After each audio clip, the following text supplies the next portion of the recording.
Sí.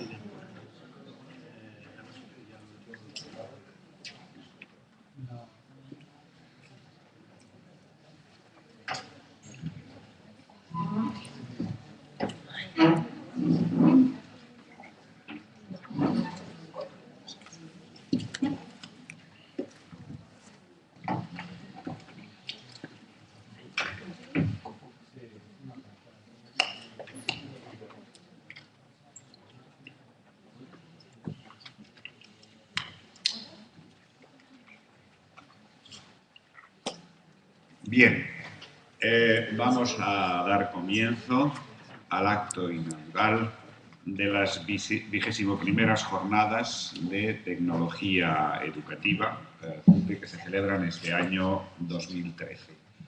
Para comenzar, simplemente quiero agradecer a los organizadores la invitación a presidir esta amplia mesa y les digo, no se preocupen, no vamos a hablar todos, lo que vamos a hablar lo vamos a hacer muy brevemente para entrar en lo que es importante, que es la reflexión y el debate propios del tema que se trae hoy aquí a este aula de la Facultad de Educación de la Universidad de Valladolid. También quiero, por supuesto, dar a todos la bienvenida, mi más cordial bienvenida personalmente y la bienvenida oficial de la Universidad, al señor decano, se les dará el nombre de la facultad que les acoge, que nos acoge hoy a todos. Bienvenida particular a quienes desde otros lugares de la península y del extranjero, y en este caso acabo de saludar y dar la bienvenida personalmente al doctor Bernie Dodge, por venir a debatir, a reflexionar, a hablar con nosotros para conseguir avanzar un paso más en este tema en continua evolución, que es el de la tecnología educativa, y además de una forma que quienes pertenecemos a una época, digamos, pre-tecnológica, creemos que tiene sus ventajas, la ventaja del contacto realmente personal, de esa presencia física, y yo diría hasta cierto punto química, que añade siempre algo a la presencia virtual sobre la que trabajamos, por muy bien que se simule esa presencia. Y sin más, voy a dar la palabra al señor decano de la Facultad de Educación de la Universidad de Valladolid. Muchas gracias. Magnífico señor rector, excelentísimos señores vicerrectores, señor presidente de la RUTE, señores coordinadores de la jornada, señores jornadistas, tendrá que ser. Pues, en primer lugar, muy buenos días a todos y a todas. Como decía el señor rector, yo soy consciente de que debo ser hoy especialmente breve. Primero, porque, siendo un poco egoísta, sé que me lo agradeceréis. Y segundo, porque entiendo que es lógico que vosotros estéis deseando escuchar ya a los verdaderos protagonistas del conjunto de actividades que han diseñado para vosotros los coordinadores de la jornada y no a mí. Por eso, en nombre del equipo de Canal y en nombre de todos los que hacemos y conformamos la Facultad de Educación y Trabajo Social de la Universidad de Valladolid, yo también quiero daros la más cariñosa bienvenida a nuestra casa. Quiero deciros que estamos aquí para intentar hacer que os sintáis en ella como si estuvierais en la vuestra, y quiero agradecer muy sinceramente vuestra asistencia a estas jornadas. Nos complace especialmente tener este salón de actos concurrido y además tan tecnologizado, diría yo. No puedo terminar mis palabras sin dejar de mostrar mi satisfacción personal e institucional por el hecho de que esta jornada se celebre precisamente en la Facultad de Educación y Trabajo Social. Eso nos complace y nos llena de orgullo. He visto que además de las ponencias y comunicaciones que tenéis programadas, hay una serie de talleres. Yo voy a destacar 3 de ellos. Uno sobre la innovación docente en la enseñanza de tecnología educativa, otro sobre la formación permanente de los docentes en tecnología educativa y otro sobre herramientas tecnológicas desarrolladas con fines educativos. Y lo que me ha parecido más interesante aún son las 2 preguntas clave a las que creo que esta 21ª jornada de universitaria de tecnología educativa busca la respuesta. Os planteaban 2 preguntas en ese programa y una de ellas dice: ¿están promoviendo las tecnologías cambios en la forma en que aprendemos y enseñamos? Y la otra: ¿es posible llegar a entender la manera en que la tecnología mejora el aprendizaje? Con esos talleres y con estas 2 preguntas a las que esta jornada pretende dar respuesta, yo creo que no hay lugar mejor que la Facultad de Educación y Trabajo Social de la Universidad de Valladolid para abordar estos temas y para intentar dar respuesta a esos 2 interrogantes. Para ir finalizando, quiero agradecer muy especialmente a los organizadores de la jornada por su invitación para estar en este acto de inauguración en una mesa que, como veis, es de absoluto lujo. Y finalizo diciendo, como siempre, a los míos que los invito a trabajar como vienen trabajando hasta ahora. Y a los que venís de fuera, transmitiros nuestro deseo de que cuando regreséis os llevéis en el corazón un poquito del cariño y de la gratitud de la Facultad de Educación y Trabajo Social de la Universidad de Valladolid. Muchas gracias, señor decano. Y en representación de la Red Universitaria de Tecnología Educativa, que hoy centra toda la actividad en torno a este tema, tiene la palabra su presidente. Muchísimas gracias, señor rector. Muy buenos días a todos. Las primeras palabras, lógicamente, de agradecimiento en nombre de la asociación por la presencia y, por tanto, el apoyo de las autoridades aquí presentes en la mesa. Magnífico, señor rector, señores vicerrectores. Es un apoyo importante que quiero agradecer expresamente. Por supuesto, también la acogida del centro, la Facultad de Educación de la Universidad de Valladolid, aquí representada por el señor decano, y, lógicamente, a los organizadores que, sin duda, pues son los artífices de que esta reunión, esta convocatoria, ya en su edición número 22, pues bueno, haya podido ser una realidad. 22 jornadas consecutivas a lo largo de años. Es ya un poco hablar casi de una vida, ¿no? de una trayectoria. Y en ese sentido insisto en mi agradecimiento. En relación a las tecnologías, pues básicamente entiendo que el término que quizá uno de los que mejor puede reflejar o recoger el sentido que tiene abordarlos y trabajarlos en un encuentro como este es el de reto. Sin duda las tecnologías suponen un reto, nos abocan un poco a ello, pero sin duda retos más amplios, ¿no? Vinculados con la educación, ¿no? Desde mi punto de vista, un elemento fundamental, imprescindible para la sociedad. Todos tenemos que luchar por y para la educación, también desde el ámbito de las tecnologías. Quisiera también subrayar el carácter universitario de este encuentro, de esta reunión, y en ese sentido, ya para finalizar, insistiendo en mi agradecimiento y aprovechando la presencia del señor rector de la Universidad de Valladolid, pedirle la insistencia, como están haciendo los rectores de las universidades españolas, de reivindicar y de defender a la universidad. Incluso podemos defender la universidad ante el Ministerio, cuestión o planteamiento que quizá hace unos años podría resultar chocante, pero parece que es la realidad actual, ¿no? Por lo tanto, quiero pedirle expresamente, como rector, que sigan defendiendo, digamos, a la universidad, a su autonomía y a sus objetivos. Muchas gracias. Muchas gracias, Juan.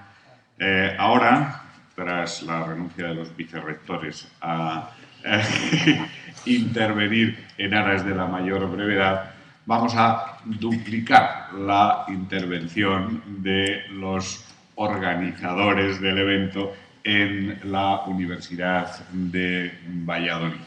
En primer lugar, Bartolomé Rubia tiene la palabra. Muchas gracias, señor rector. Bueno, nosotros vamos a ser también breves. En principio, buenos días y muchas gracias por venir. Si estas son las 21 jornadas, hace 10 años justamente estábamos organizando la primera vez las jornadas en Valladolid. Por lo tanto, es como, bueno, hemos estado 10 años estudiando para ver si lo hacemos mejor. Y yo creo que espero que lo hayamos conseguido. También han cambiado mucho las cosas. No hemos cambiado mucho de ubicación. Hay un poco de más gente, entonces no hemos cambiado al salón más grande, ¿no? al salón de lujo. Agradeceros vuestra venida y, sobre todo, esperar que las jornadas sean un continuo de la labor que está haciendo Rute, que también tiene ya unos años, pero que no tiene tantos años como las 21 jornadas que llevamos organizando. Porque creo que estamos en un momento crucial de propuestas educativas, ¿no? Aparte de que esta es la conferencia nacional que tiene que ver con una de las conferencias nacionales que tiene que ver con la parte educativa de lo tecnológico, que, bueno, estamos intentando todos, desde nuestras responsabilidades, poner cabeza y que las cosas se organicen con un poquito más de lógica educativa en el mundo de la formación universitaria y nuestra relación con los centros públicos y privados. Poco más, simplemente esperar que el resto de las cosas que están organizadas tengan también el carácter que siempre hemos promulgado de Valladolid, con un toque de mucho trabajo y otro toquecito de algo de motricidad gruesa. Y espero que sean fructíferas y que lo disfrutéis. Bueno, muchas gracias. Gracias, Bartolomé. Ahora, Iván. Muchísimas gracias.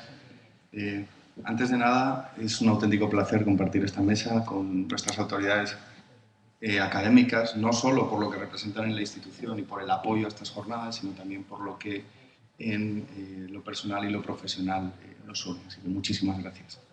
Yo seré muy breve porque ya tendremos tiempo en estos 2 días para discutir, comentar. Casi todas somos educadores, educadoras. Y hoy me hubiese encantado poder vestir mi camiseta verde como casi todos los jueves. Veo una en la sala que reivindica a nuestra escuela pública y de calidad y me hace reflexionar también acerca del papel que tenemos. Toca reivindicar lo educativo en nuestro país. Espero que saquemos un 6,5 en la organización, por lo menos. Y simplemente espero que seamos críticos a lo largo de las jornadas y tratemos de buscar al menos alguna respuesta a la situación actual. Muchísimas gracias por acompañarnos y espero que disfruten profundamente de las jornadas. Intentaremos hacerlo también nosotros. Gracias. Gracias, Iván. Y ya para terminar el acto inaugural, permítanme unas palabras que quería ordenar en torno a 2 puntos. Por una parte, el reconocimiento a la decisiva labor que desde estas jornadas y a través de la red viene realizando un grupo de personas personas interesadas por los temas de la educación, interesadas por su modernización y de manera enormemente generosa, y por otra, recordar, ampliando lo que ya se ha dicho, la estrecha vinculación que la Universidad de Valladolid tiene con estas jornadas y con la temática que se trata en ellas, así como brevemente apuntar los frutos que ese contacto, creo, está dando en nuestra universidad. En el primer aspecto, creo importante señalar, en primer lugar, el carácter que yo creo que es justo decir que es pionero de estas jornadas, sus iniciadores y sus mantenedores, en un aspecto que, como digo, es capital en la modernización de la educación, la puesta de las nuevas tecnologías al servicio de la educación. Creo que son especialmente dignas de elogio la previsión de la importancia que hace 21 años, es decir, en el momento en que las nuevas tecnologías empezaban a eclosionar, tuvieron los iniciadores de la importancia capital de ese aspecto de la modernización de nuestra educación. También la rapidez de reflejos en la puesta en marcha de este proceso de reflexión que poco a poco ha ido profundizando, poniendo cada día y ampliando el campo inicial de esa reflexión, que era, si no estoy mal informado, inicialmente solo universitario, porque fue el ámbito en el que nació. Por otro lado, debe ser reconocido el esfuerzo ímprobo en el mantenimiento de esa reflexión al ritmo, yo diría que vertiginoso, con el que están avanzando las tecnologías. Y no diría que cada año, sino cada mes y a veces cada día están mostrando nuevos avances que plantean nuevos problemas, nuevas incógnitas, nuevos retos, la necesidad de nuevas reflexiones, juicios y prácticas para estar acompasados a ese ritmo. Y finalmente, por ir dividiendo solo en tres apartados cada una de los dos de la intervención, por razones de brevedad, creo que es de justicia también agradecer el papel fundamental que se está desempeñando hoy en la formación de los educadores, de todos los educadores, maestros, maestras, educadores sociales, psicopedagogos, pedagogos, etc.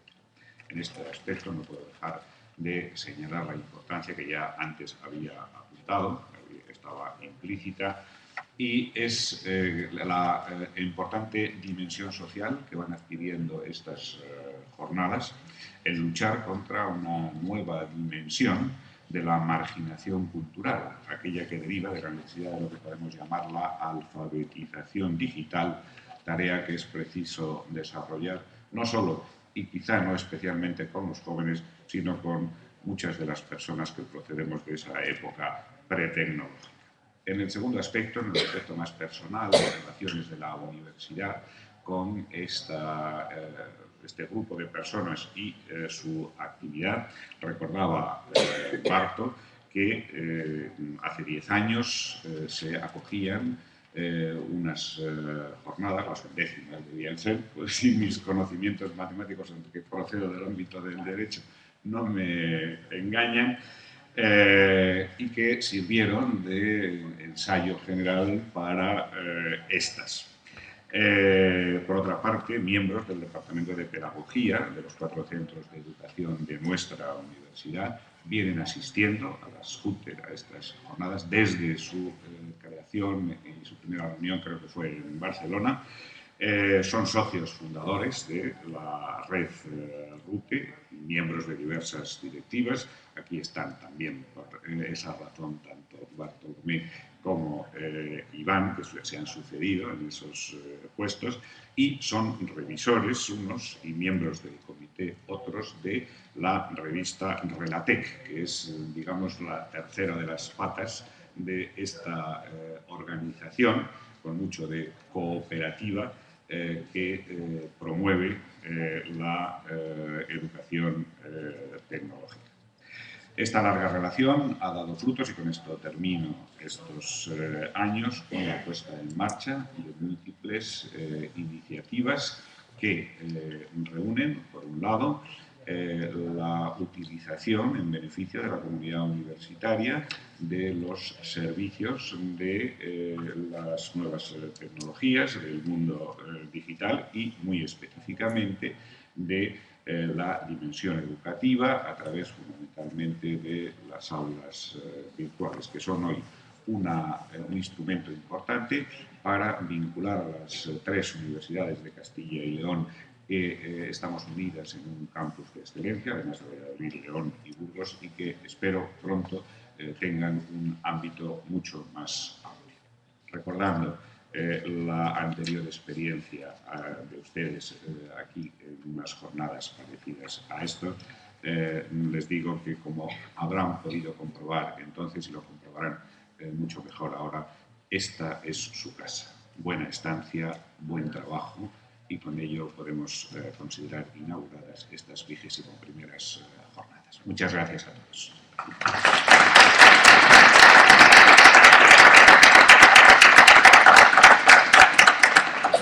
El acto concluido nos permitirán nos agradecerán que puedan ustedes dedicarse a su trabajo y que nosotros nos retiremos a continuar con el nuestro.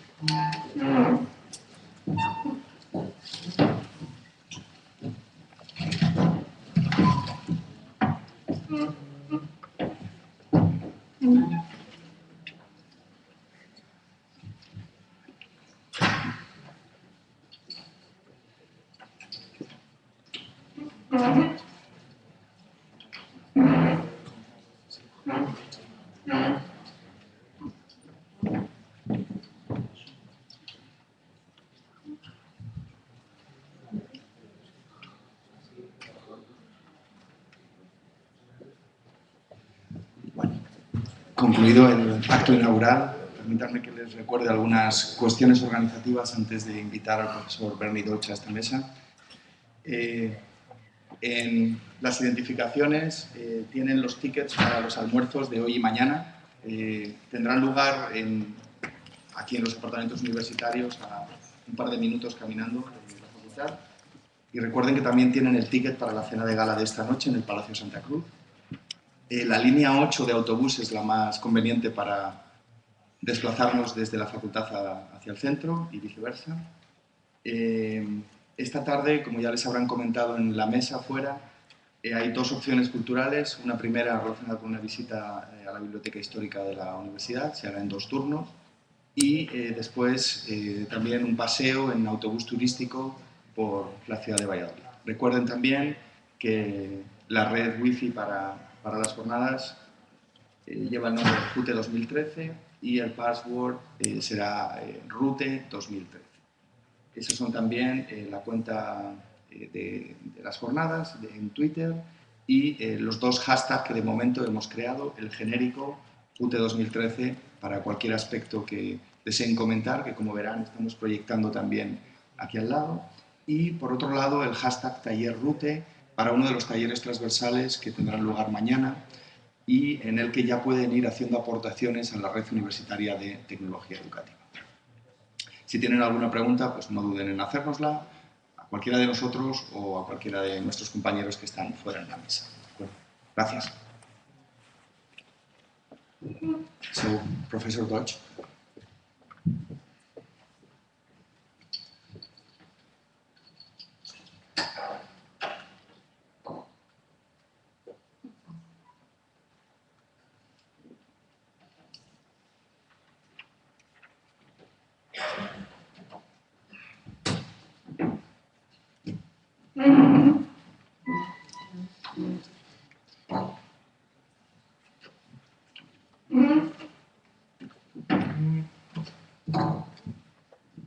So, en diferencia al profesor Deutsch, haré su presentación en inglés.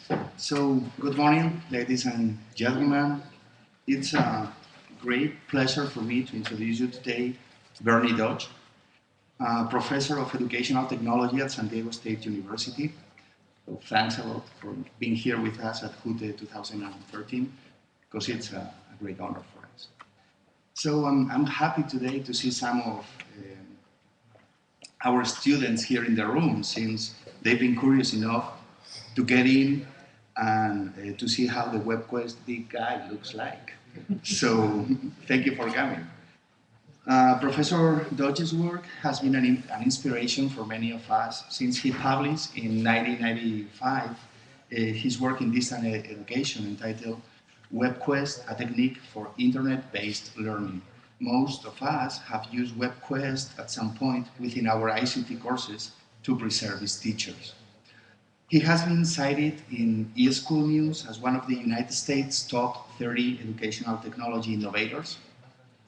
Even though he is known as the creator of the WebQuest model for technology integration, Professor Dodge is also the author of several educational software packages for children and technology tools for educators, like Equations and Graphica. So the prestigious journal Education World called Professor Dodge the Frank Lloyd Wright of learning environments. So now it's time for the important thing, his speech, which is entitled Flipping, Gaming, and Mocking, Our Way into the Future. Thank you, Professor Dodge, and please enjoy it.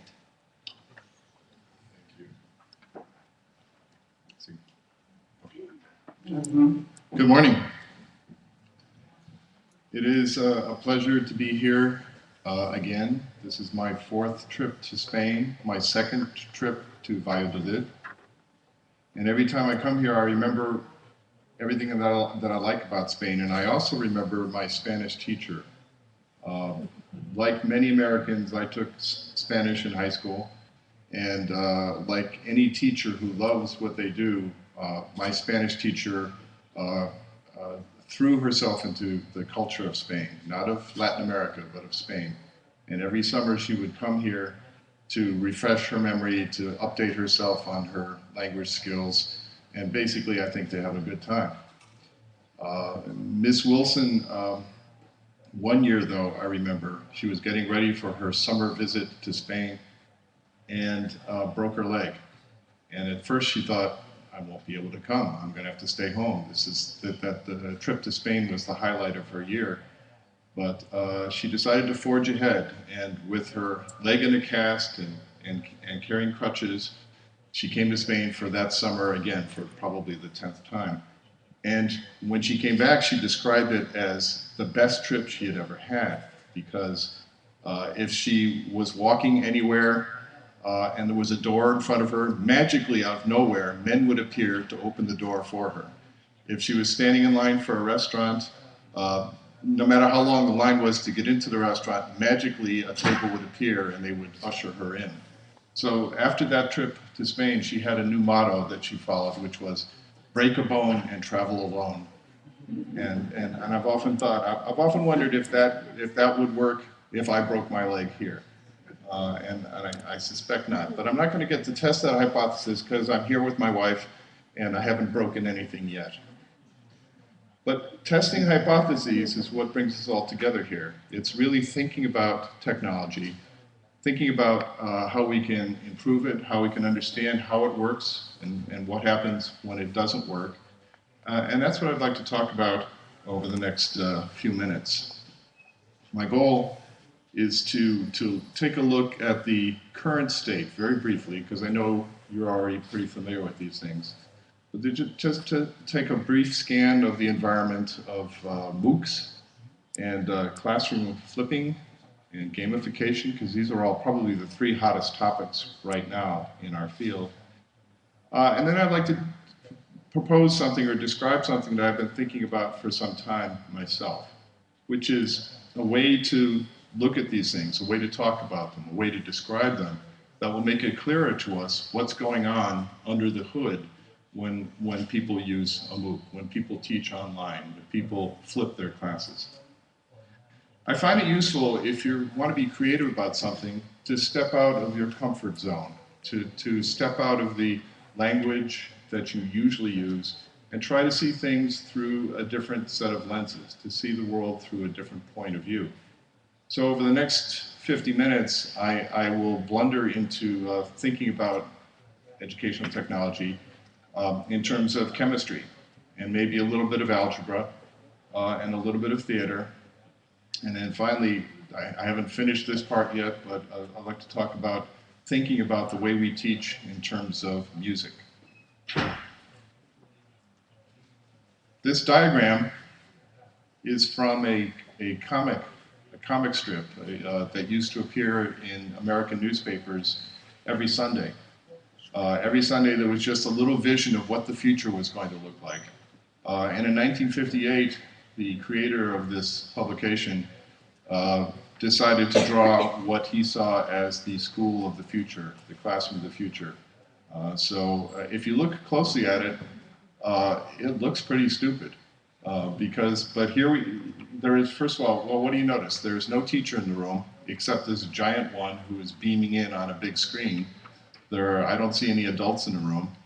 If you look at the screens that the children are interacting with, they all have pretty much the same thing on it. So they're all together in the room doing pretty much the same thing. And yet there's all this technology there which could have been used to let them be doing different things at different times in different ways. But my favorite part of this whole picture is the helicopter outside, which clearly is from the National Security Administration, monitoring what the children are typing into their terminals and ready to look in on them and send them to Guantanamo. I think the future is very hard to predict, and so I'm not even going to try to do that. And partly because we're already living in the future. If you think about what we're doing with technology today, as opposed to what we could even imagine 10 years ago, the web has transformed the way we think about what we can do, and it's opened up new possibilities that people could not have anticipated. So let me talk first about MOOCs, which seem to have appeared out of nowhere, but are now a big business. This is a diagram showing the companies, the venture capitalists, the universities, the nonprofits, all of these different entities in the world that are getting themselves involved in MOOCs. There are companies, if you're an academic, you sometimes dream of being wealthy. Well, some of these, occasionally, academics do get wealthy, and some of them that started out in this MOOC business have created these companies that are quite successful. Two faculty at Stanford pioneered the first really major MOOCs, and they went on to form Udacity. People at Harvard and MIT first started giving away their courses and have now begun to form a company called edX. And then there, of course, is the Khan Academy. All of these things didn't exist just a few years ago. And there's increasingly more money coming in from people like the Bill Gates Foundation to fund these things in the interest of making education more broadly available to more and more people. And again, it's just something we could not have imagined very, very long ago. Now, the problem with MOOCs in particular is completion rate. Imagine if you taught a course and only 7% of your students finished that course. Your department chair, your campus president, somebody would call you in and ask you, what's going on? What kind of course is this that nobody finishes? But this is a diagram that somebody, some research that people have been doing, this woman, and Katie Jordan's been doing in the last few years. She looked at what, to the extent that she could find this information, how many people finished each of these MOOCs over the last couple of years. And on average, the percentage of completers is 7%. The highest completion rate was one particular course. You can see it there over here on the left. Over 30% finished a course on functional programming in a language called Scala. Very narrow, very obscure kind of thing with very motivated students, I suspect. But some of these others, much lower. So if you looked at, this actually is a website, and all of my links will be available to you on a site that I will give you again at the end. This is an interactive site, so you can filter out and look at different aspects of this to see how the numbers pan out. But basically, the ones that had the highest completion rates were graded automatically, not by an instructor. So that's really one of the very few patterns you can see in this. But the main pattern you can see is, here's a course that had 200,000 students in it, and less than 5% of them completed it. So that's the problem with MOOCs, and it's one that people are working on. I believe that MOOCs, some aspects of MOOCs are going to affect the way we teach online, whether it's for big classes or small. But MOOCs in their present form are probably not going to be, they're not going to change the world just yet. They're not going to be the final version of this. You can see some of the resistance forming already. There is in Massachusetts, in the US, a small college called Amherst, which prides itself on small classes, on an intimate relationship, not too intimate, relationship between students and the faculty, in which there is a sense of community and there's a love of learning that happens in a small space, in a very human community. And they were approached, because it's a very high quality college, they were approached by edX to take some of their classes and MOOCify them, make them more available to more people. Faculty rejected that idea. They saw it as alien to their culture, and it's just not going to happen there. And more you're seeing these kinds of bits of resistance. A few weeks ago, one of the other big MOOC companies shocked the academic world by working with Georgia Tech, a highly regarded engineering university in the south of the US, and taking their master's degree in computer science, which ordinarily would cost $40,000, and turning it into a whole degree taught by MOOCs for $7,000.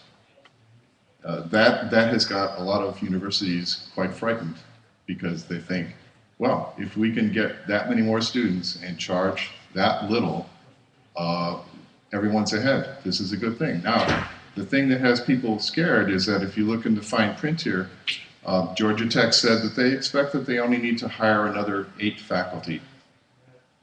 Faculty are not going to be PhDs. The faculty are going to be not quite finished with their doctorate. They're going to be inexpensive faculty. And, they're going to fund this thing. They're going to have all of these. They're expecting, I think, 100,000 students. They're going to do it with 8 new teachers. Now, think about that. My son is 25. I think he wants to be a professor. He's studying computational linguistics. And I think, I have to ask myself, should I encourage him to become an academic when colleges, there's going to be one person teaching computational linguistics in the whole world to everybody else. Is he going to be that guy, or is he going to be the teaching assistant for that guy?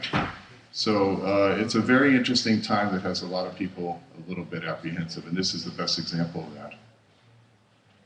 This is a funny site. In fact, I'm going to go to it right now. The obscureness of some of the topics that are now available through MOOCs is hilarious. This is a site that you can go and generate as many MOOC titles as you want for no money.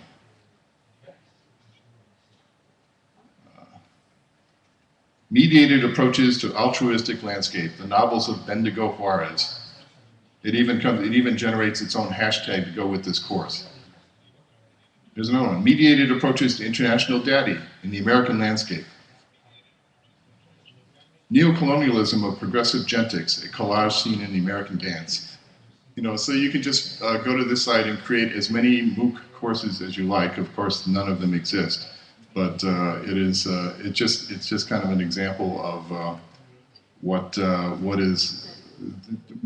whole MOOC world looks like. My favorite thing, this just came out a couple of weeks ago.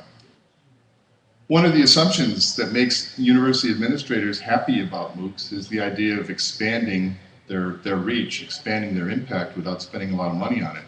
And they seem to think anyway that all physics courses are pretty much the same. So why don't we just get the best physics professor to teach all the physics classes to a zillion people and save money that way? And so this guy, who is a very interesting and funny critic of universities, said, well, most university administration is pretty much the same. Universities are all pretty much the same. So let's take the best university administrators in the world and put them all together and let them run all of the universities. And instead of it being a MOOC, we'll call it a MUA, a massive online open administrator thing. So the MOOC world is in flux right now. It is frightening some people. It's intriguing some people. There are interesting ideas being generated that are changing the way a lot of us are thinking about the way we teach online or off. There's a lot of ferment and a lot of creativity coming from it. So to that extent, it's a good thing. But I also think that MOOCs in their present form are not going to be here much longer. They're going to continue to evolve and to mutate very, very, very quickly. Let's talk about flipping. Have any of you flipped your classes? Raise your hand if you have changed your teaching so that your class is flipped. Nobody. Well, I've been trying to myself, and it's a little more work, but let's just talk about what that means. Flipping your class means essentially using class time for people to practice things that they have already learned. Instead of using class time for you to get up and lecture and give them the initial information and then have them do homework to consolidate what they've learned, you flip it around so that they watch video lectures, they read materials before class, and then you use that very precious class time, that face-to-face time, for discussion and for walking around and understanding, helping people overcome their misunderstandings and so on. In some ways, it's a very simple idea. In some ways, some people have done this all along. But what has made it suddenly a hot topic is the fact that technology makes the homework part, the early part, much more feasible. And a lot of that you can see in the Khan Academy. Khan is Sal Khan. Started out because his niece, I think it was, or cousin, was having trouble with algebra, and he started making little videos explaining to her on a blackboard how to solve the Pythagorean theorem and so on. And she loved it because she could play it again until she understood it. She could go back to it and refresh her memory. And that became, he started doing more and more of them. And now there's 2,000 or 3,000 short video segments about mathematics and other things. It's branching out. And he has started this Khan Academy where teachers can come in and take different short video segments created by him and now by others, and integrate them into their own classes, and to use his system to keep track of which have been viewed by students and to test them on it to make sure they understand one thing before going on to the next thing. And this is what they look like. They're not super high tech. They're just diagrams, blackboards being animated with narration. So this is one of the things that has gotten people excited, and some of the graduates of my own program in California have changed the way they teach radically in order to take advantage of this kind of teaching. And the ones who are more advanced are actually having students create the short videos, because in creating the videos, you learn it even more deeply than if you're simply watching somebody else's video. But again, this is not a new idea. There is a man at Harvard, Eric Mazur, who for at least 10 years has been working on against the notion of doing what I'm doing right now, which is lecturing to a room full of people all facing the front. He has been reinventing his own lectures at Harvard to engage people in active learning. So he uses the fact that people can read his things and look at videos ahead of time, and they come to these large lecture halls, but they are interacting with each other in ways that the furniture all facing this way makes a little bit hard to do. So again, not a new thing, but an exciting thing that is changing the way people think of themselves as educators. And the third topic is gamification. And once again, gamification isn't new. This is an illustration from the book Tom Sawyer, written by Mark Twain, who is our Cervantes.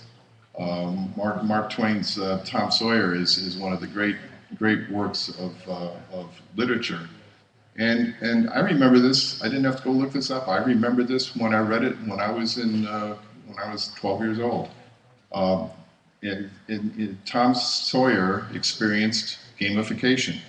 On Sundays, he had to attend a Bible study class, and he describes how kids had to memorize verses from the Bible, and if they memorized it, they got a blue ticket, and if they memorized, if they were successful at memorizing things, some number of blue tickets could be cashed in for a red ticket, and some of the red tickets could be cashed in for more. And when you had 10 yellow tickets, the superintendent of the school gave you a Bible, which was worth 40 cents back in those days.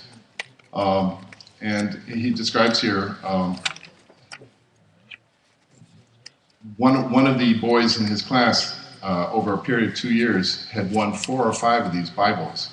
He once recited 3,000 verses without stopping, but the strain on his mental faculties was too great, and he was little better than an idiot from that day forth.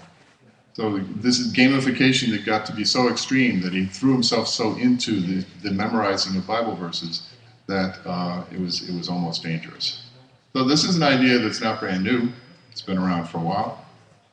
But where it's coming up now, one of the most obvious tangible aspects of the gamification is badges.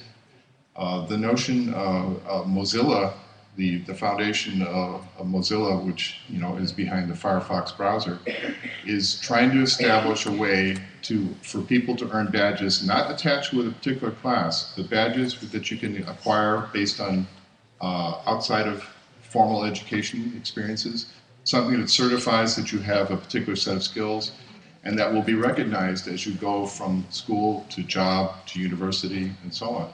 These are badges that you would carry for all of your life, and they have credibility. At least that's what they're trying to set up. And badges are an important part of this gamification thing, because in some ways it makes each university less critical. It makes us part of this larger system of lifelong learning, in which we certify people for learning particular things, but we also have to accept that they learn other things other places. Here's an extreme example of badges. This was from the San Diego newspaper from just a few weeks ago. This 17-year-old boy has earned 135 merit badges as a Boy Scout. That is every single merit badge that is currently available to Boy Scouts. So, he's fanatical about acquiring these things. And, look at him, and don't you wish your own students were this eager to learn things? Because, he had to learn a little bit about everything to do this. A guy I know, a guy in his 20s, very entrepreneurial, has set up a company called Class Badges. And it is free for classes to sign up and to get badges. And so you can pick the badges that you will award to your own students. They will keep track of it. They will verify that those badges mean something. And so it's getting more and more easy for teachers, not just in MOOCs, just regular classroom teachers, to reorganize the way they teach in a way that motivates kids to acquire these little badges. So that's the situation as it is right now. All of these 3 new things, getting everyone excited, getting some people frightened, and all things that would not have happened without technology having evolved to where it is right now, to where a lot of people, almost everybody, has access to the internet and to computers powerful enough to do these things. But there's a problem. And the problem looks something like this. A teacher may say, I'm going to flip my class this semester. And say that with some pride. And the question is, well, what exactly are you going to flip? When people say they are flipping their classroom, they mean a million things. One thing might be that they're just going to stick a camera in front of themselves and give the same lecture they would have given face-to-face and put that up on YouTube and require the students to look at it. Another teacher may flip their class by building in much richer kinds of ways and multiple ways to get at the same content. And they might build in something other than simply looking at videos for the part that happens outside of class. There's a whole range of possible things that people do when they flip their classes. But when we simply call it flipping, we really don't know what we're talking about. We don't have a clear way to communicate it. Even the word MOOC, if you go to Wikipedia and look up MOOC, you'll see this diagram which shows that every letter in MOOC is variable. Every letter in MOOC has different interpretations. When you say the M is for massive, well, how big is massive? Is it 100? Is it 1,000? Is it 100,000? There have been classes over 200,000 already. When you say open, does that mean the content is open? Does it mean it's free or just affordable? Is it open registration? Anyone can come in and take the class? The O can represent any of these things. And then the second O, online. Is it just online, or can it include a blend of online and local cohorts, people seeing each other face-to-face while all interacting with those online things? And so on. So, even the word MOOC, which has variants XMOOCs and CMOOCs, is fuzzy. And again, when you say you're taking a MOOC, you could mean very different experiences being called by the same thing. There is a series of books in the US that define psychiatry. Now, the reason I bring this up is that sometimes I think you have to be crazy to be an educator. But the other reason to bring it up is that this book, this dictionary of mental illnesses, describes how psychiatrists talk about mental illness.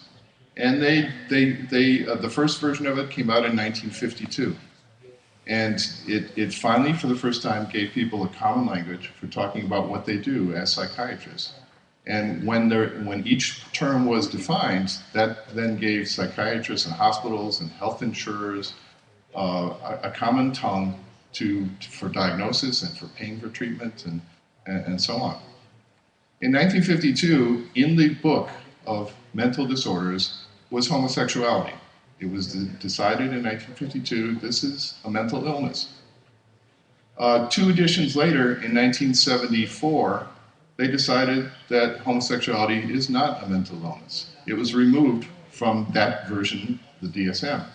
So instantly, millions of people were no longer mentally ill. It was a miraculous event in modern science. But it's all because of this one definition that people were defined one way or another. And just most recently, the last version, the DSM-5, has just been published. And it decided that Asperger's syndrome doesn't exist. It's a form of autism, but it's really something else. It's part of, there's so many varieties of it that they can't really say it exists. It's part of one flavor of autism.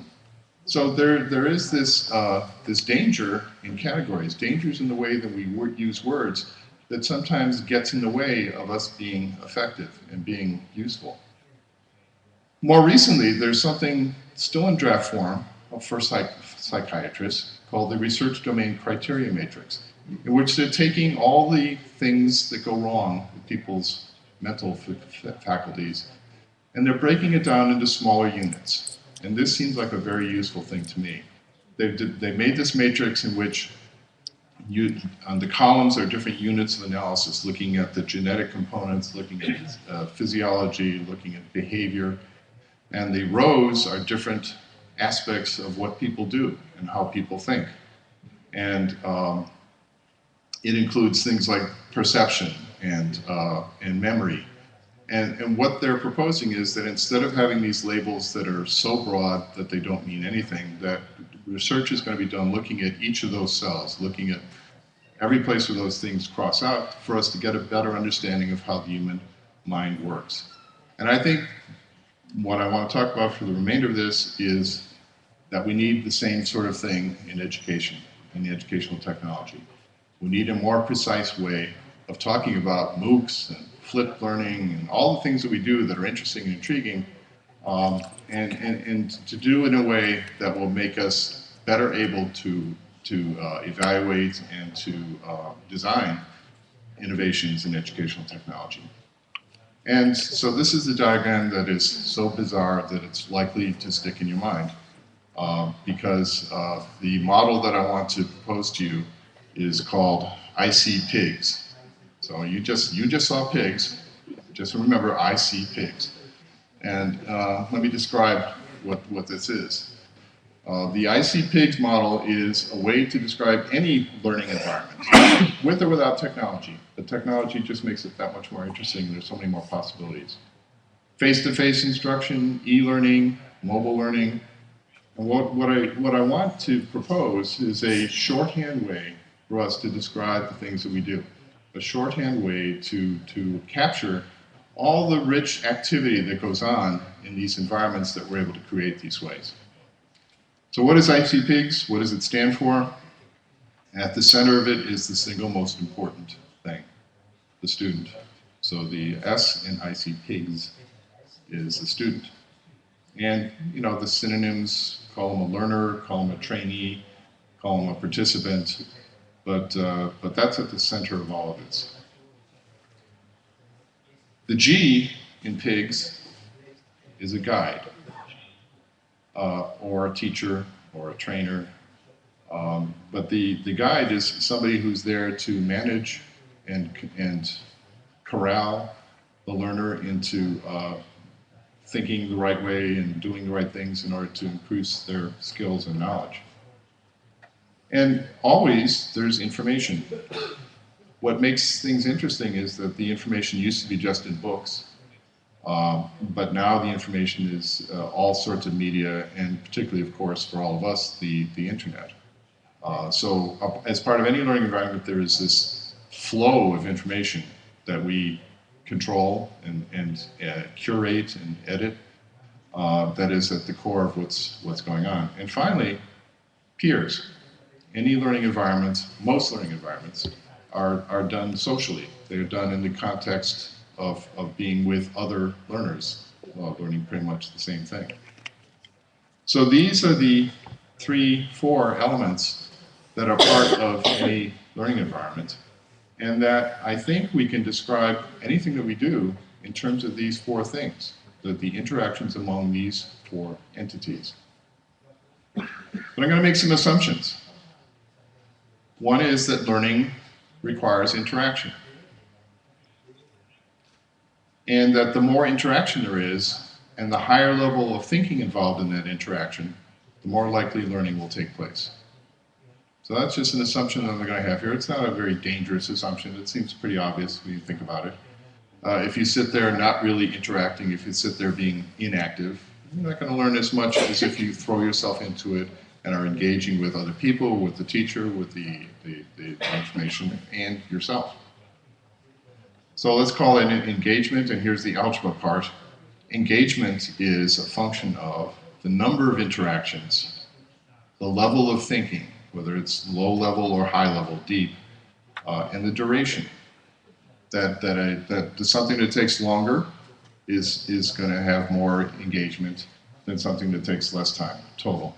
The level of thinking, if it's deeper, if it requires more cognition, that's deeper engagement, which is more engagement than if it's very low level factual recall.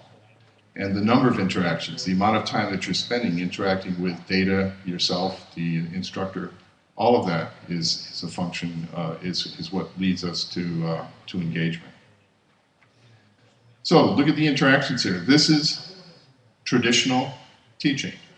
When I went to school, to a parochial school, and the sisters would be in the front of the room, my job as a student was to listen to the nuns in the front of the room. Only rarely was I allowed to talk to the other students in the room, and it was a lot. Mostly listening to what Sister Mary Gertrude had to say. With the, even before the internet, but particularly with the internet, we are designing learning environments in which students are interacting with stuff. And the stuff isn't just in the room anymore, the stuff could be from anywhere in the world. And of course, interacting with peers, because usually there isn't enough technology for everybody to have their own. So we have people sharing computers, and we take advantage of that by having them think out loud and interact with each other with those computers. And then finally, the self-interaction. Students looking inward, thinking about prior knowledge, thinking about their memories, mulling over their opinions and values. That's a critical part of real learning as well. So those are the kinds of interactions that I think are part of the Biggs model and that we need to look at and count. The next thing is intensity. And intensity can be levels 1, 2, or 3, high, medium, or low. And intensity is partly a matter of sensory richness. If you think about, if you were taking a course and the only way you could hear the content of the course was through an old-fashioned telephone or an AM radio, that would be low intensity. It would be, but in fact, in the 30s, the first attempts at distance learning, some of them were done by phone. People sitting at the phone listening to somebody lecture at them. Imagine that. And the other extreme of that is coming soon. This is the Ocular Rift. It'll be coming out later this year. It is a totally immersive 3D environment, virtual environment. It goes over your head. It's stereo, so you see things in 3 dimensions. The resolution is so high that it feels like you're there. And this is coming out this year. A few years from now, it'll be cheaper and ubiquitous, and the courses we design and deliver may have this as the way it gets into the student's face. So that's high intensity, high sensory richness. And so there's a continuum of stuff, and I think it makes a difference. If it's low fidelity, if it's not sensory rich, it's less engaging. There's another thing called transactional distance, which is the further away the guide, the teacher feels, the further away you feel from the instruction, the lower the intensity is. And so I believe that synchronous classes, where everyone is interacting with each other at the same time, whether in face-to-face or not, when it's synchronous, I think the intensity is higher. And asynchronous, it's lower. It's more convenient, but it's lower. Face-to-face classes, I think, are higher intensity than if we're looking at each other through a screen. And of course, small classes are more intense than large classes. So if you think about people going into a 500-seat lecture hall and seeing the professor as a little dot on the horizon, that's pretty low intensity. You can get away with falling asleep in that kind of setting. Whereas if it's you and the instructor and 3 other people, high intensity, you can't fall asleep.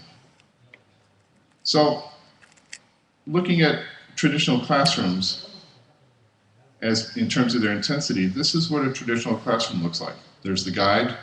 Our interaction is mostly with the guide, with the teacher. But if the teacher is just lecturing, let's just call that G. Or if they are recorded and we're just looking at a recording of a lecture, let's just call that a single G. But if it's face-to-face instead of mediated, let's call that 2G. And if it's a small class and the guide is not just lecturing but interacting, asking and answering questions, let's call that 3G. So we can look at the interactions with the guide and scale them up and down depending on how intense they are. Look, another example, if a student is studying by themselves in the library, this is what it looks like. It's mostly the 2S, it's them reflecting on their own learning and thinking about what they're reading. And it's mostly about information. There's no teacher, there's no peer. This is the letters that I would use to characterize this learning situation. You had a group project, then with a live teacher in the room and live peers in the room and lots of information, then we might have a much richer kind of environment in which there's the teachers involved. That's to a lesser extent, that's why the 1G, but mostly the peers and the information. People sitting around a computer screen arguing about what they're looking at. The essence of a good web quest has this kind of engagement, this kind of activity involved. And I'm going to represent whether something is real or mediated by being in color or black and white. So here's, for example, an online course that I taught, and that I usually teach, where I'm not with the students, so I'm in black and white, and I don't look nearly that good. And the students are interacting with each other synchronously, but they're not face-to-face with the students either, so they're black and white. We're all looking at web pages and talking about them and interacting. And then they're also having to reflect themselves on what they're reading and talking about it. So during the synchronous part of the class, this is what it looks like. And then when they go off and do homework, without me present even asynchronously, then it looks more like this, that they're talking with their peers at a distance. They're continuing to look at the information and they're continuing to think about it, and so on. In the interest of time, I'm going to skip ahead a little bit here and talk about the final level. It's I see pigs, remember? So I is the intensity, C is cognition level. Bloom's taxonomy is probably familiar to you. If not, it's just a way, it's more than 50 years old now, a way to talk about the level of cognition, the kind of mental effort required to think about something. And at the lowest levels, it's just remembering and understanding, and at the highest levels, it's creating and evaluating. So let's just, to describe each of these things, add those cognitive levels as a subscript. So, for example, if you're interacting with your peers, but you're just talking about, you're just trying to read something and understand it and think out loud about it, let's call that P1, the subscript 1. If you're by yourself and you're trying to memorize something, let's call that S1. It's low level and it's just you, yourself. And on the other hand, if you are interacting with a simulation of some type, and you're really having to be creative with it and really have to ponder and experiment, that you're interacting with an information appliance, but the thinking required is at a 3. So I think by adding these subscripts in, we get a combination of intensity and the depth of cognition. And in a very compact way, we can describe what's going on at any given point in a learning situation. Which leads me to propose a periodic table of learning interactions. This is the chemistry part. We can take a look at those levels of Bloom's taxonomy, 1, 2, and 3, the heavy stuff down at the bottom, evaluating and creating, just as in the periodic table of elements, the heaviest elements are down low, the lightest ones are on the top rows. And we can look at interaction with peers, interaction with information, interaction with your guide or teacher, and interaction with yourself, and describe each of those as, for example, P1, P2, and P3, S1, S2, S3, and so on. And characterize any given moment in an online class, or a MOOC, or a flipped class, or even just a class with no technology at all, and bring it all into a snapshot. At a given moment, something is going on in your classes, and you can characterize that something in terms of those patterns of interactions. So at any moment, people are interacting in a certain way, and over the course of a course, over the course of a 1-hour class or a 1-week university class, it's like a series of snapshots that you can talk about. So in a MOOC, or a flipped classroom, or a web quest, you can represent those series of interactions as a sequence over time. So for example, this is a MOOC that I'm taking right now. I consider myself an expert on MOOCs because I have dropped out of 3 of them so far. And the 4th one that I'm in right now is actually pretty good, and I think I will finish it. And this is what last week looked like. On Sunday, the lecture was posted online, and I spent about 3 hours going through a series of short videos So it was the guide, and it was me looking at the information that came with it. There were a bunch of websites that I had to look at the same time. And it was pretty high-level stuff. It's a course on startup engineering. It's about how to create a startup company, but it's also about some pretty advanced technologies that go into making a startup. So I spent 3 hours on that Sunday interacting with the mediated version of the guide and interacting with that information at a pretty high level. And then there was homework to do. First it was just absorbing that, and then there was homework to do, and that was, again, the information and myself, working things through and trying to understand what was going on. It was another 5 hours. And then on Thursday, if I were home, there are people getting together in Boston, where I'm living right now. Because there is no face-to-face component of this class, people are inventing a face-to-face component. So there's a forum there where people are saying, I live in Boston. Is anyone else taking this class who wants to be there? Well, since there's 120,000 people taking the class, yes, there's a bunch of them in Boston. So people are getting together, and if I were home right now, Thursday night, I would get together with them, and that's the peer part. And we began having a conversation, ideally at the 3 level, about the content of the course. So in the course of this one MOOC, 1 week in a MOOC, this is, I think, a nice shorthand way to describe what's going on. And if you think about what goes on in your own classes in the course of an hour, it's actually a much richer set of interactions. In the course of an hour in a face-to-face class, a good teacher will not just send out information. A good teacher will also break the class up into small groups and give them something interesting to do, and then she'll bring them back to a whole class and give them something else to do. So I think one of the things that's causing people to drop out of MOOCs is that they are less rich. The interactions, the engagement is much less rich than you get in a face-to-face class, just by nature of the technology. And I think MOOCs and flipped classrooms will succeed if they are more like what we do in face-to-face classes in terms of shifting gears more often and having different kinds of interactions and building in ways for people to interact with each other in addition to just looking at tapes of the instructor and reading websites.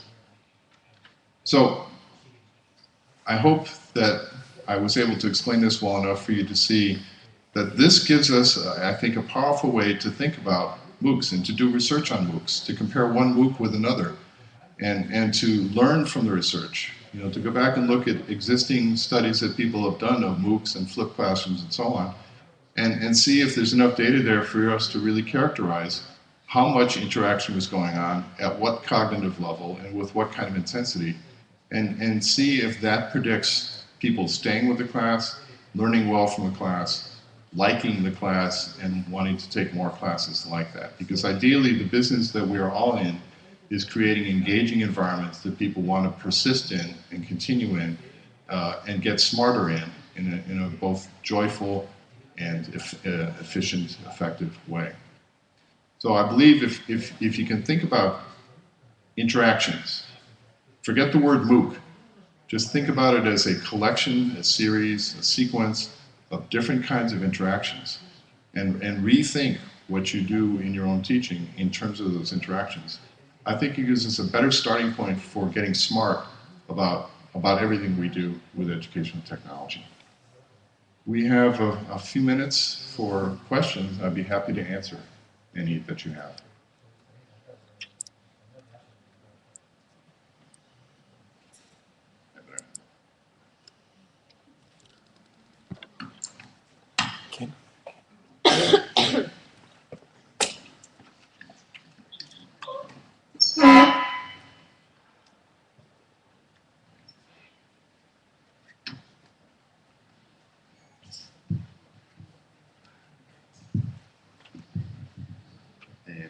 En español, ¿no? Sí. En cuanto... No. ¿Sí? ¿Me oye? ¿No? Yeah, I'm on too. Yeah, I can hear you through the glass. Yeah. O Yeah. Sí. Pero, ¿me entiende en español? ¿Tiene feedback? You're a genius. Ajá. ¿Me entiende? Sí. Sí, Okay. sobre el modelo y el T, ILT. Interacción, me gustaría que aclarase un poco si está hablando de intensidad, en tanto cuánta interacción solo, la parte más ambigua, o si es interacción en términos de eficacia, que sirva para algo, que persiga un fin, que supla una necesidad. Y en cuanto a la ecuación entre engagement y tiempo, no me ha quedado muy claro, no entiendo muy bien ese modelo, porque es directamente proporcional a la duración. Quizás yo lo veo como algo más escalonado, ¿no? En general, algo que nos cuesta demasiado esfuerzo tiende a ser poco engagement, a no ser que se fraccione. That's a great question, and let me first of all say that this model is very rough and unpolished, and that I deliberately, in the interest, you know, I want this to be something simple enough that people can pick up and use without it getting over elaborate. So I stop myself from having it too detailed. So for example, for intensity, I've actually merged the sensory part with the distance, the transactional distance. And if we were really going to be accurate, we would keep those separate, and that would be yet another thing to keep track of. So in the interest of being just sort of pragmatic and useful and practical, I merged those things together. And it may not be safe, it may not be wise to merge things quite as much as I have. I think I'm going to throw this out there with the invitation that you try it out and modify it to make it work for you. I've been using it to think about my own classes, my own teaching, and I think the business of efficiency is critically important. I'm making an assumption here that we all know how to design pretty efficient, pretty effective stuff. One of the MOOCs that I attended was not effective. The instructor, the first week of little videos was mostly the instructor talking about definitions. And then the homework came, and it was way beyond just looking at those definitions. So it was hard for all the wrong reasons. The video part was not used to make the material easier. It was just it was a waste of time, frankly. So I think the model has to take into account, or has to assume that each little engagement is well designed. And that if we assume that, then I think we can go from there. But if it's not well designed, then you've got another problem. In addition to figuring out what kinds of interactions you're building in, you also need to make better interactions. So I started optimistically by saying, let's assume that these interactions are good at what they do, and look beyond that then at what kinds and how many and over what period of time the interactions are needed. Thank you I hope that answered the question. Okay. Another question. We have 4 minutes.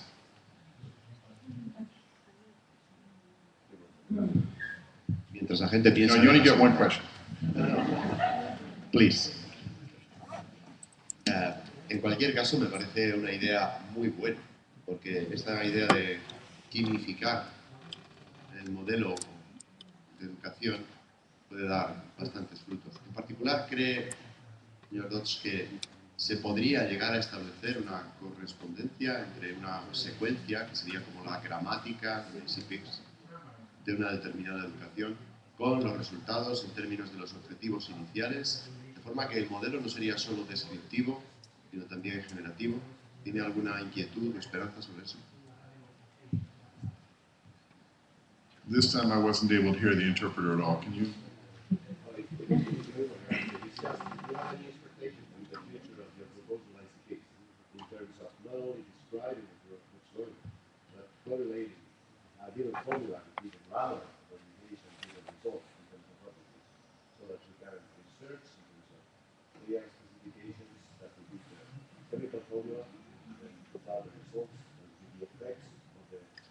I expect to get the Nobel Prize for Education for what I'm doing here. Yes. No, it would be nice if that were possible. I mean, our courses are filled with people's models and theories that really turn out not to be all that helpful, and I'm adding to that pile, I'm sure. But if it gets us closer to being clear about the differences between the different kinds of MOOCs and the differences, you know, I look at web quests a lot, things that call themselves web quests, and I could discriminate them very easily by using this way to describe them, and that's a helpful discrimination. But whether we can make it clear enough and useful enough to be universally useful, I'd love for that to happen, but who knows?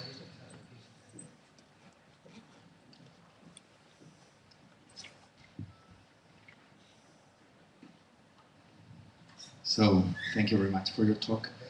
I'm in educational technology, but also in evaluation. So, I have this tricky thing always of evaluating these new ubiquitous learning settings. And you just gave us an amazing rubric for us to characterize this kind of new settings. But have you thought in the possibility of including another dimension in your model regarding evaluation? Because sometimes the quality and engagement has to do with the way you as a professional, as an educator, evaluate your own practice in different ways, and then you feedback your own proposal. Boy, that's a smart question. I think, you know, if you look at the literature in educational technology, it's about the past. It's about experiments people did in a world that no longer exists.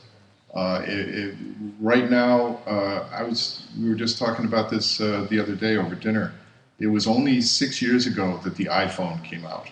And on the plane and on the train to get here, everywhere I looked, people were sitting on a smartphone of some kind, interacting with it. And in the latest version of the interfaces for phones, you'll notice the things to click on are not nearly as obvious. They used to be multicolored and big and bright, and now they're very subtle because people already know where they have to hit and where they need to swipe. People have changed because the technology has changed.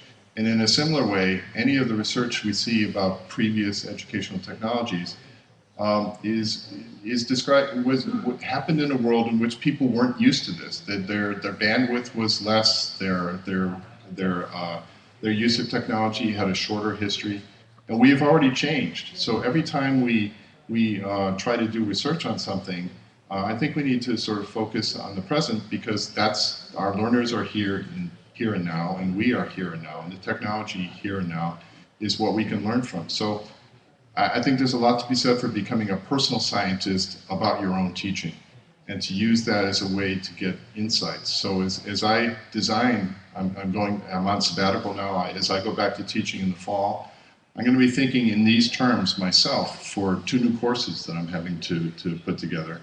And I'm going to be very pointedly watching to see what works and what doesn't. And hopefully that will speed up the process of me being a better user of technology with my own students. And then from that, I think we can begin to create I can evaluate other people's stuff better, and I can design better stuff for other people. And with that, I think we are out of time. So, thank you very much, Professor Deutsch. So, now, ahora tenemos una descanso.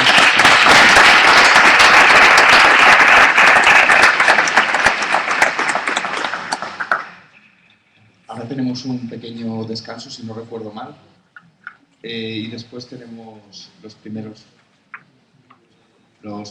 paneles, el panel 1A, 1B, 1-2A, 1-2B, 1-3A y 1-3B. Tienen en los programas las aulas en las que tendrán lugar estos talleres y también unos planos aquí dentro de las puertas y fuera en el panel de información. Y luego en el primer piso, en cada una de las puertas, también tienen un sistema con realidad aumentada que les permitirá ver lo que va a suceder dentro de cada aula. Muchísimas gracias.